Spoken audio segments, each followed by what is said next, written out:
Okay, so Okay, this is let's the best do the. frame ever Yes, I believe this is gonna be the best studio we could have. until today. Yeah.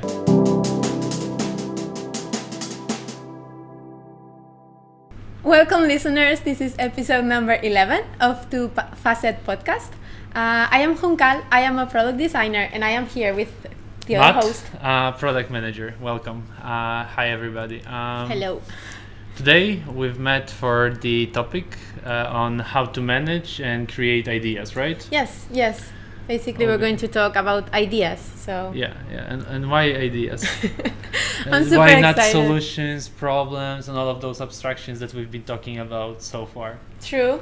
Like- Well, at the end of the day, so everything we build, any feature, I don't know, even like business plan, whatever, Yeah. it comes from an idea, Sure. right? At the end of the day. From an idea that was triggered or generated with the information we have. So we have the research, we have insights from customers, we have benchmarks, and then all these Our own dots. experience. Our own- experience, yeah. Our own experience in life, past experiments, and then these dots connect in our minds, kind of. Yeah. And since we are creative beings, We are creating an ideas. we create an idea. And you can see it also like in 101 product management, product owning. Every time person will come to you with like a request bug or hey, I have this something, it will come in the shape of an idea. An The idea. person already will have some solution in mind, some context, and there's gonna be like bits and pieces of everything. So Yeah, people normally comment, hey, why don't we do this? Or why don't we add this to the product Exactly, or whatever? exactly. So that's already a shaped idea. yeah. Yeah. So we are surrounded by ideas. We constantly need them. So yeah, let's talk about how to manage them, how to generate them as well. Yeah. Um, So where shall we start? From the crazy ideas, or how you manage them, or where shall we start? I don't know. Okay, You so prefer.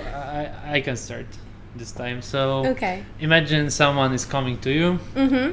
and having an idea. So usually what you're gonna do is you're gonna judge the idea.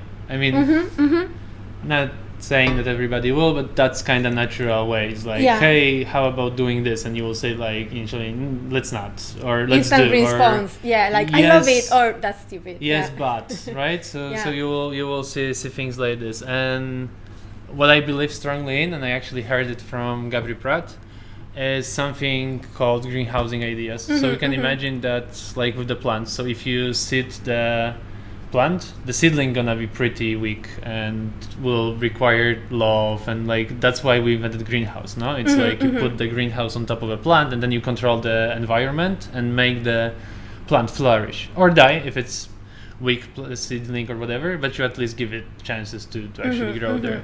And you can do the same with the ideas. So if someone comes to you with the idea being super crazy, you can try to break it down and understand the like underlying reasons for this idea. So what were the dots that the person connected to come up with this idea? Because maybe the dots were fine, but the outcome of connection is not the one you're expecting.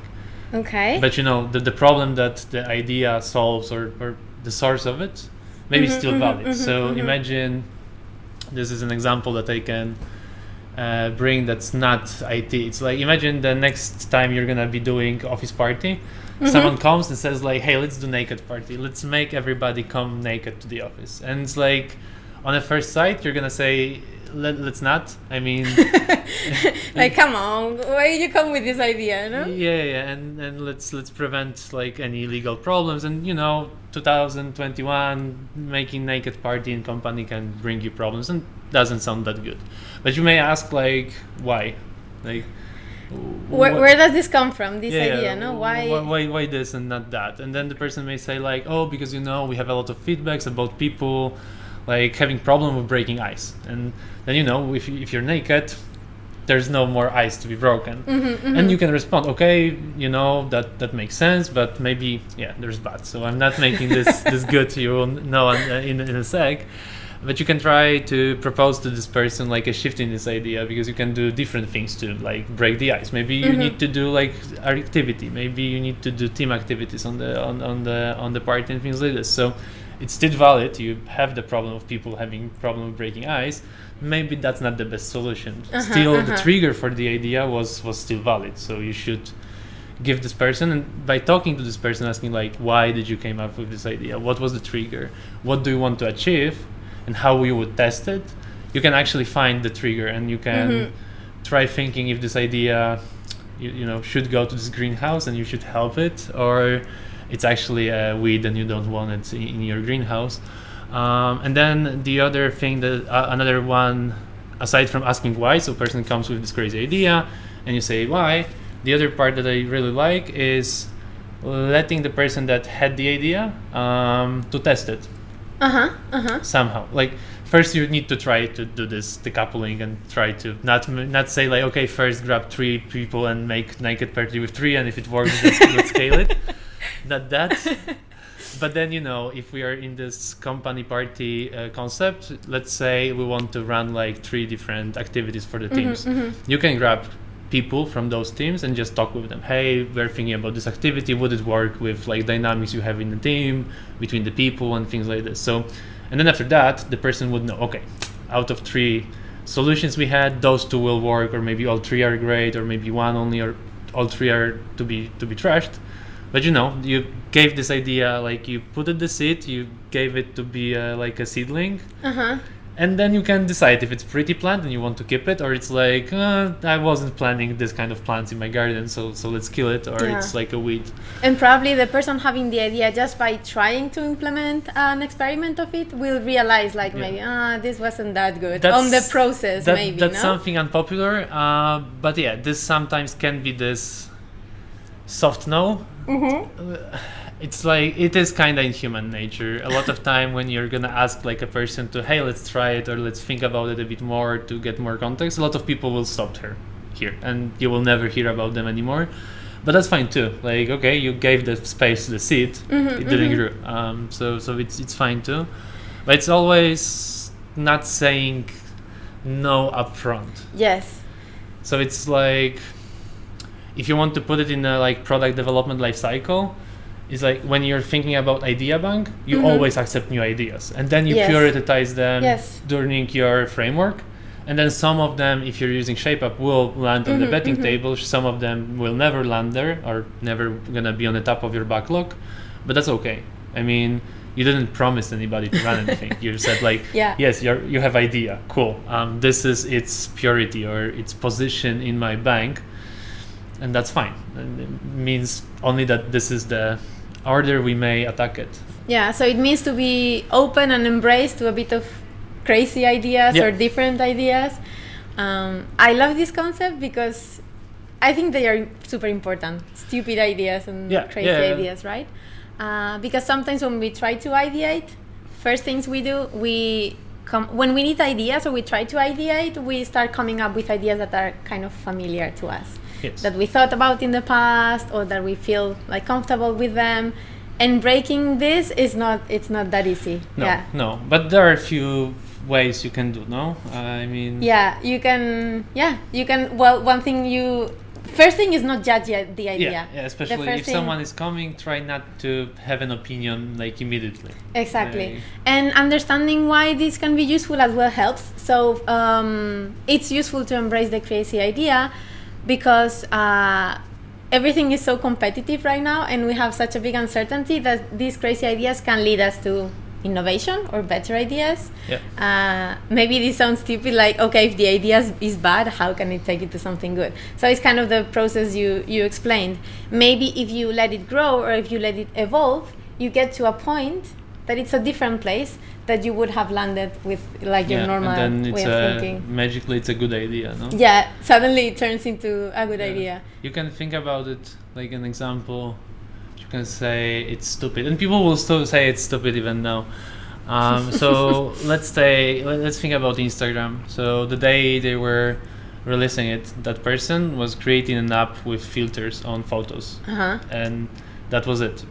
Backstory is the guy was actually in school of photography and one of the art schools, and then he had like exercise with making like artsy photos, so breaking a filter a bit and things like this. So then it's like, hey, how can I translate that to phone? because we have now cameras in the phone. So how can I make this experience of like one use phone camera that's a bit broken, phone thingy? So then they created an Instagram, and fine, you've had filters on, and they were not so amazing. Nowadays, Instagram is a different platform. It is. Actually, it grew because it gives you like super easy access to upload the photos, share the photos with people, and it's just easier than creating folders somewhere, sharing them, even go through Google Drive and things like this. So if you want to have this public space of photos, it's super good. And they made like uploading and managing photos the easiest thing you can do. So now it's a social network. Back in the day, it was an app to create photos.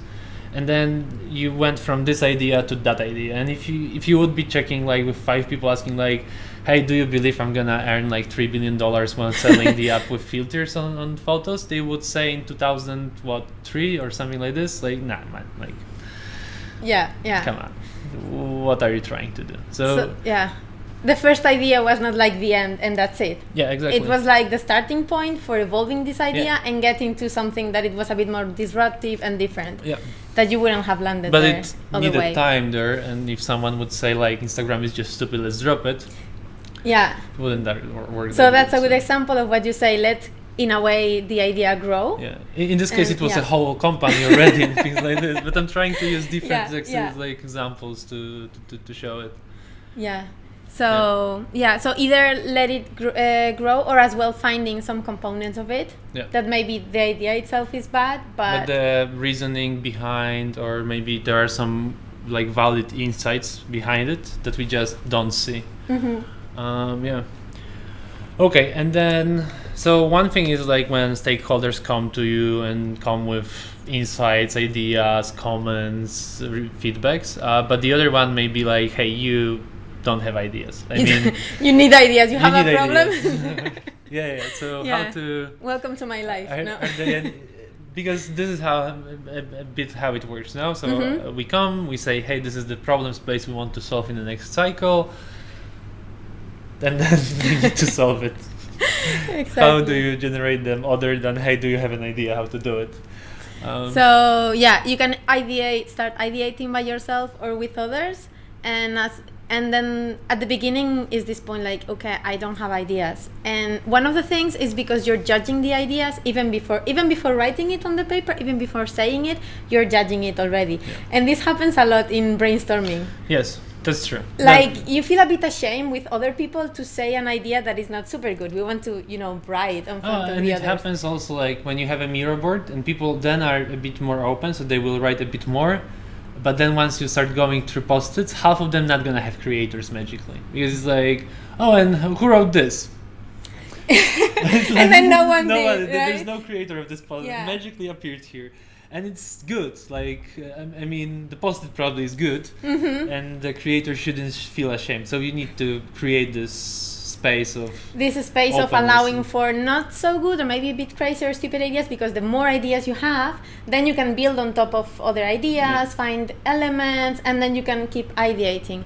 In general, you can think about it like, I know it's bad or cliche, but there are no good or bad ideas.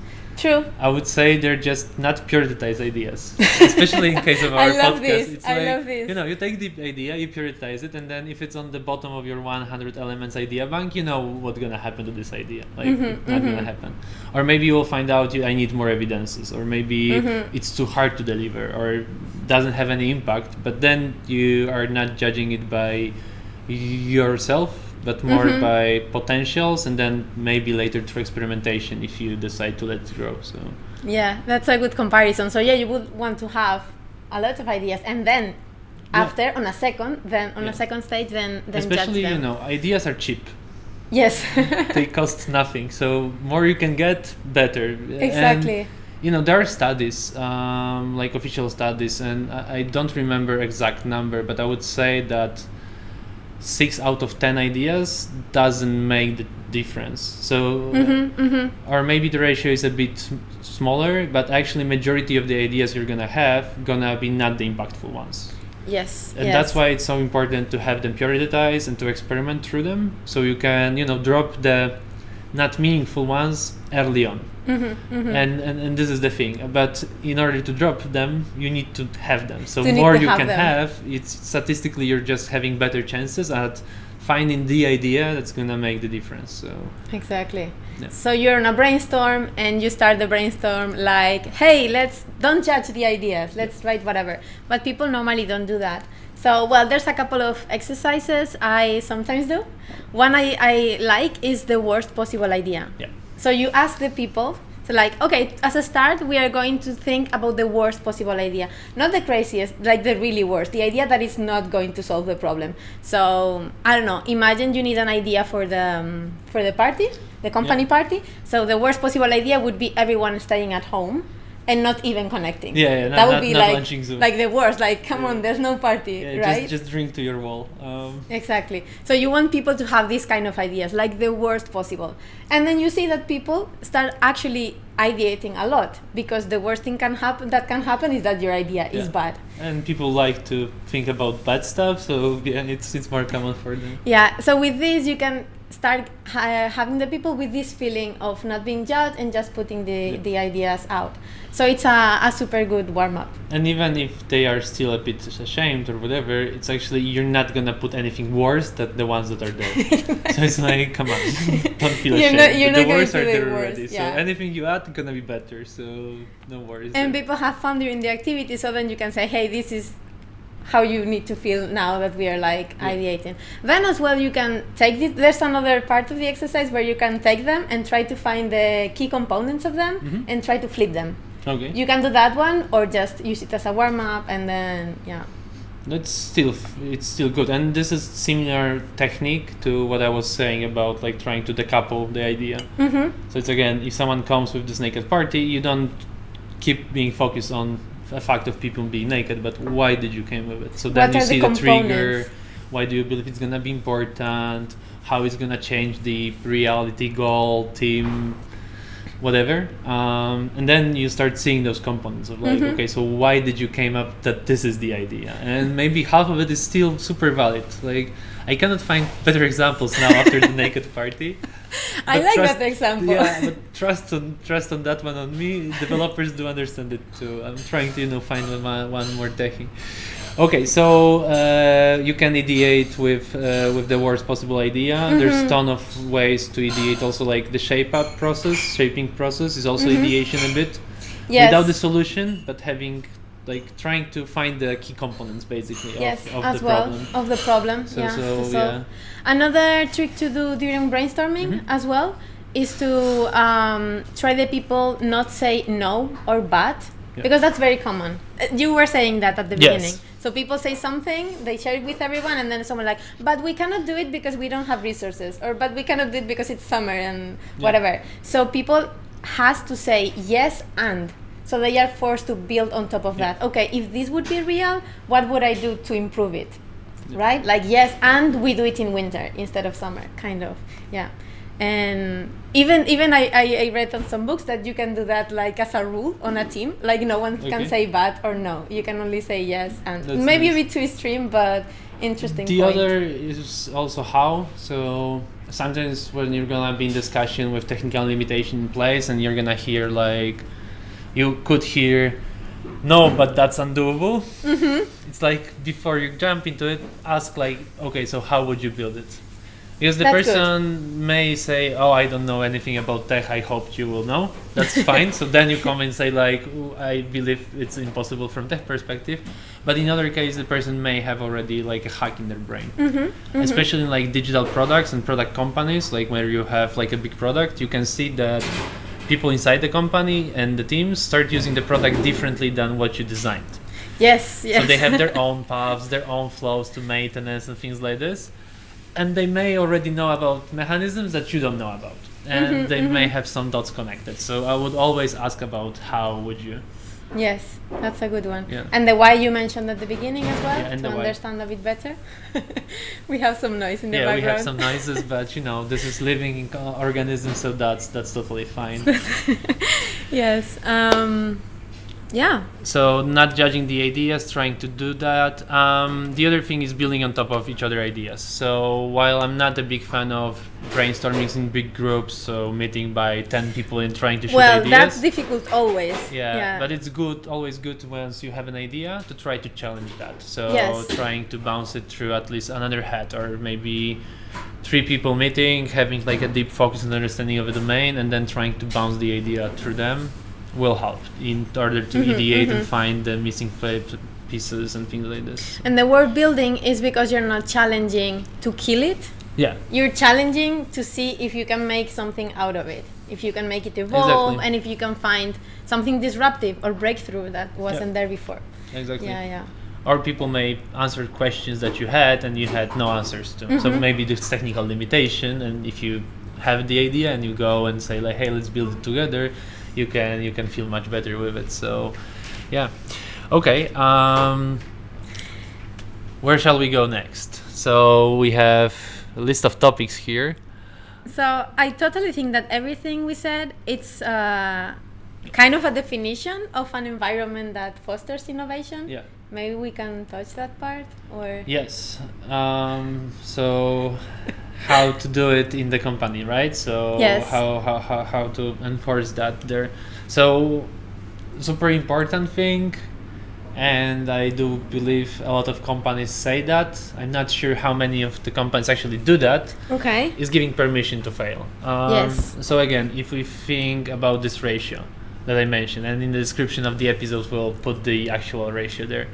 If we assume that majority of the ideas we're gonna be bad ideas, it's just stupid to force people to have the first idea, the good one, and always judge but if you failed or not. So having only like track record by the successes, it's like short-sighted basically.